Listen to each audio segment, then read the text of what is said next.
আমার দেশের বোনেরা যুবতী মেয়েরা ওড়না তো পরেই না, টুকটাক যা কেউ পরে গলার মাফলা বানায়া ফ্যাশন করে।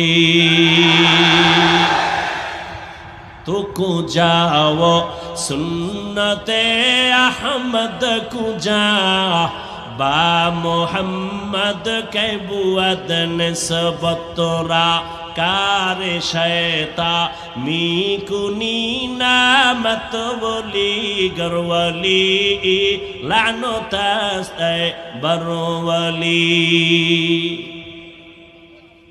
আমগো বোনদের কি ওড়না আসেনি? মাফলা বানাইছে গলার ফ্যাশন। শহরে বাজারে দেখো নারীদের ঢল, পর্দাবিহীন তারা করে ঝলমল। শহরে বাজারে দেখো নারীদের ঢল, পর্দাবিহীন তারা করে ঝলমল। অন্যকে তার দিকে আশেক বানায়, অন্যকে তার দিকে আশেক বানায়। দেশটায় আজি ধ্বংস নারীর বেপরদায়, সবার মুখে একই আওয়াজ হায় হায় হায়।